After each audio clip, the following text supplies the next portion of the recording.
Welcome to Workplace Psychology with Dr. Martha Greidick. I'm Dr. Martha Greidick. This podcast examines a wide variety of work-related issues through the lens of industrial and organizational psychology. And while many of the topics discussed here may be seen as intended for white-collar employees and their employers, in reality, the ideas presented here are applicable across organizations and industries.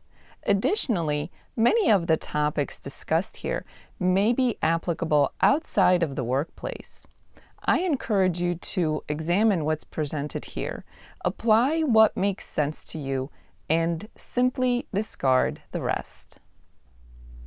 Time management is an important topic, especially when we think about the time we spend at the workplace. Similarly, task management is also a worthy topic.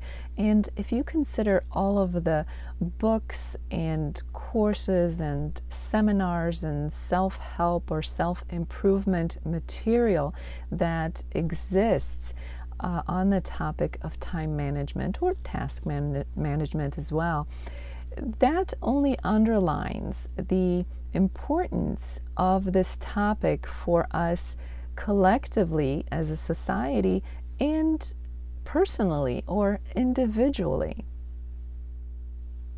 So, what is the big deal with good time management? Why do we want to master the time in our lives?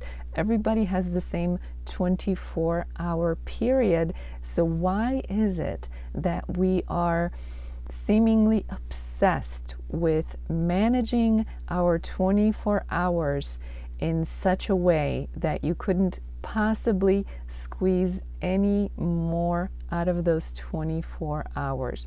Well, simply put, we don't want to waste time. We only have so many hours in the day, so many days in a week, and so many years on this planet. And I think it's just ingrained in us that we don't want to waste time. Beyond that, we want to be productive. We have been conditioned since childhood, most of us anyway, that being productive is a good thing. We should get things done. We should accomplish things. We should produce. Sitting by idly and having nothing to show for it at the end is typically not rewarded in our society, especially in the Western society or in the United States, even more specifically. So it's ingrained in us to be productive, and one way that we can feel more productive is by managing our time properly. And of course, we want to accomplish things. Accomplishing things requires a certain amount of effort and a certain amount of time. And if we get a handle on our efforts and on the time that we devote to whatever tasks are in question, then we can have a plan and we can accomplish things. We can reach goals and results that we are striving for. So time management has a number of things associated with it that encourages us to manage our time as well as possible.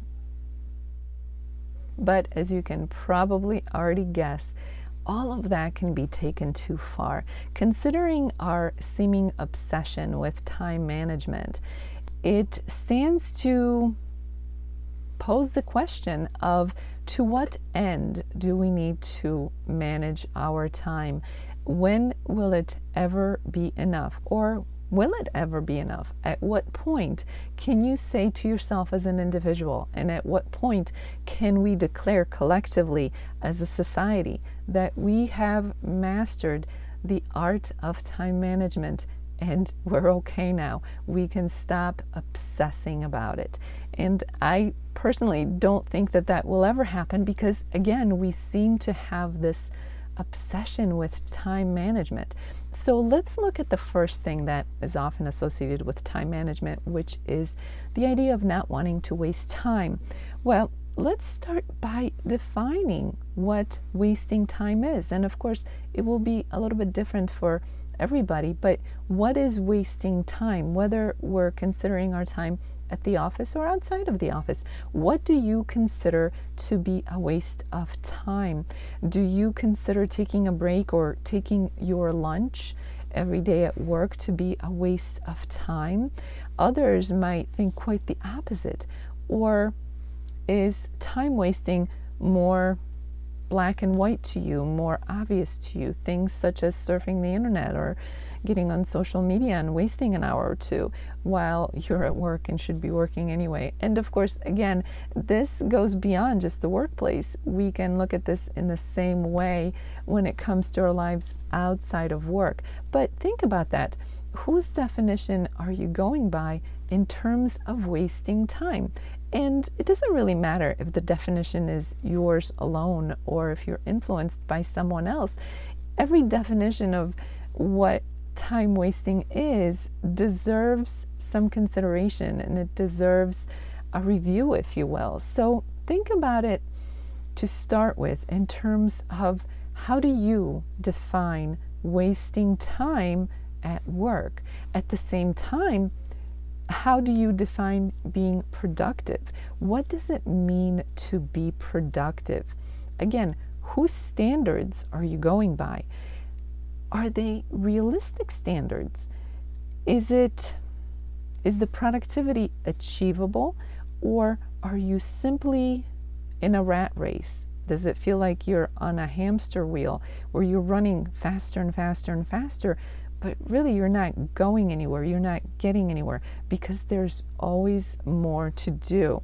And many of you will be able to identify with this next point that the more you seem to be able to get done, the more seems to land on your plate. And that's not a big surprise or mystery. Competence often gets rewarded with more work or more responsibility. So if we look at proper time management in terms of productivity, at what point are you overdoing it where your productivity goals are no longer realistic, but rather resemble more of that hamster wheel where it just turns into insanity of sorts? Sometimes it's all about guilt. Some people have this idea of needing to be productive so heavily ingrained in them that whenever they even get the feeling that they're not being productive, they feel guilty about it. Well, this is also something to consider. If that's you, if that's part of your makeup, part of your experience, it's important that you pay attention to that, because there's a big difference between you being genuinely productive versus striving to be productive to such a point where it's an unrealistic expectation, but you're constantly feeling guilty and potentially beating yourself up over it if you're not achieving this unattainable expectation or goal.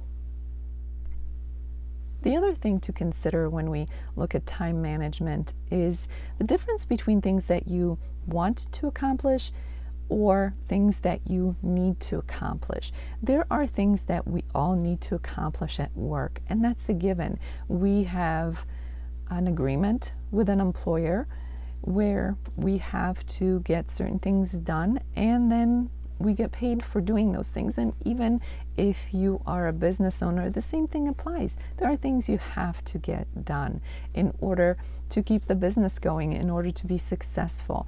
So there's a big difference between the basics that need to be done versus things that you want to do, you want to accomplish beyond the basics. Now, there's nothing wrong with wanting to do more than just the basics, of course.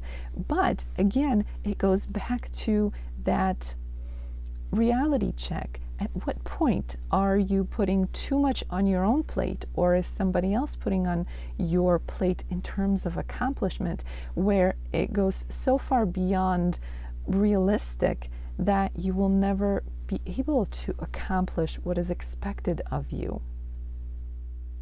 Along the same lines, we can think of this in terms of desired and required projects or tasks and the difference between the two. There are things that are required that we have to get done and things that we would like to get done because, well, maybe it would be simply nice to get them done. Maybe it's something that we're interested in and we enjoy. So there's that difference too. And it's important to recognize that. What are the things, the tasks, the projects that really are required and you have to get done versus what things you desire and would like to do? And again, both are important, but make sure that you are not so overloaded with things where time management is irrelevant, because there comes a point at which if you are so overloaded with things, responsibilities, tasks, projects, it doesn't matter how excellent you are with your time management. You can never have more than 24 hours in a day. So again, when we look at time management and our cultural obsession with it, especially in the Western world, in the United States here, it's important to break it down and look at it through different lenses and attempt to understand it from different perspectives. Break it down to what are the basics, what are the roots, where is this coming from? Because again, you only have the same 24 hours in the day that everybody else does. And there comes a point at which you cannot be any more productive with your time or any more successful or masterful in your time management. So we have to understand at what point are you good enough, masterful enough with your time management so that you're not chasing your tail or like that hamster in that hamster wheel, running endlessly with no end in sight. Another thing that I want to bring to your attention when we talk about the idea of time management is the difference between proper time management, successful time management, and simply keeping busy. There are plenty of people out there and plenty of situations where you feel the need to keep busy, whether or not you're productive, whether or not you're keeping or you're accomplishing things. But for whatever reason, often it has to do with the environment, maybe those around you, maybe those in charge. Sometimes it has to do with your own psychological makeup and your own guilt, but you may have this need to keep busy for the sake of keeping busy so that you don't look like you're idle. That's something to consider too, because if you're simply being busy, are you truly being productive? Are you truly accomplishing things? If you are, that's one thing, but if you're not, then that can't really count towards successful time management now, can it? So that's something else to consider and to be aware of when we talk about proper time management. So now that we've looked at some of the nitty-gritty, some of the components of time management, let's zoom out and look at time management from that 40,000 feet view. What is the purpose of time management? Well, it's supposed to make things easier for you, however you look at it, whether it's about productivity, whether it's about accomplishment, whether it's about not wasting time, whatever it may be, it's supposed to make things better for you. It's supposed to make things easier for you. So as you strive to become better at managing your time, are you gaining those things that bring positivity into your experience? Are you experiencing that sense of accomplishment and peace and joy that mastering time is promised to bring you? Or are you simply stressing yourself out more? Are you just experiencing more anxiety and more stress, more pressure, more chaos in your life every time you attempt to get better at time management? So there's a big difference, and it's a big clue for you. So think about your time management attempts, your efforts, and what they have brought to you in return, because that's an important distinction. Are you getting the positive out of your attempts to be better at time management? Is it bringing you peace and accomplishment in your life? Is it making things better and easier? Or are you simply becoming more stressed and more pressured as you attempt to be better and better at time management?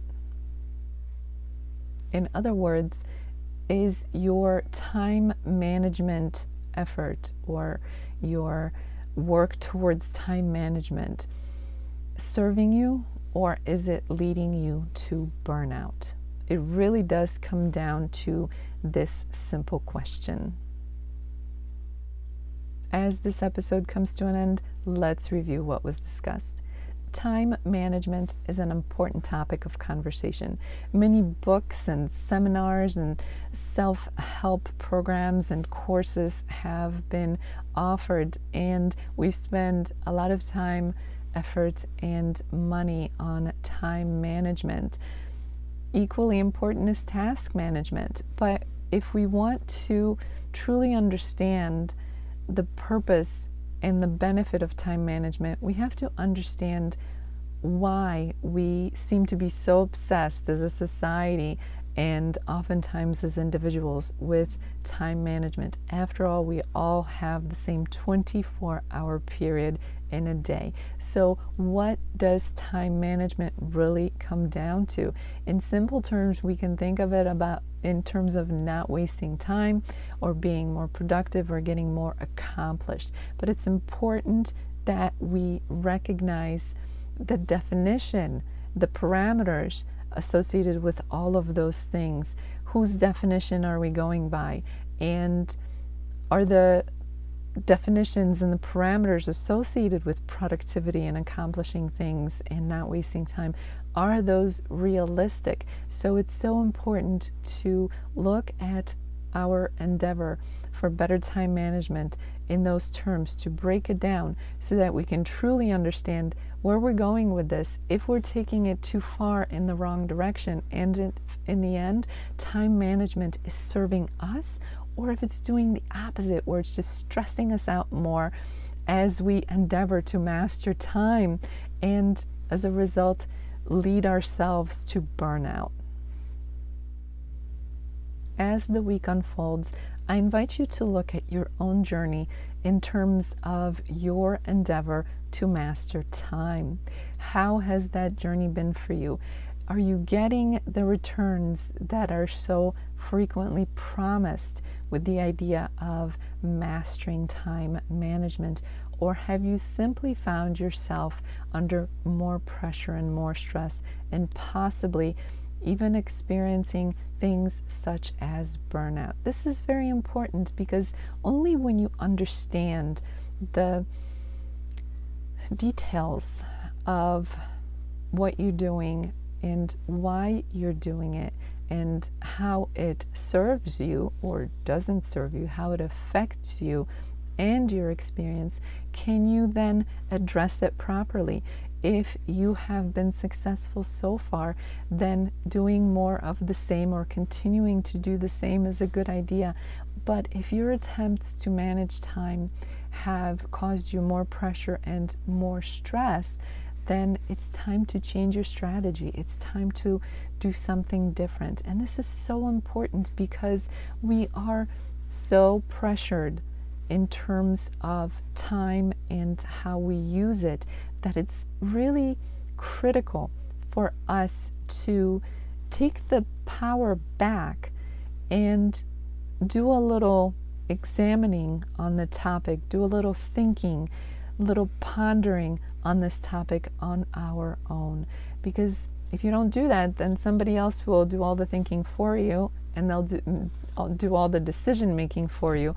And I don't think that's what you want. That's not what I want. So I would like to think that you want your power back and your freedom to make your own choices and your decisions, whether that's time management, task management, or anything else.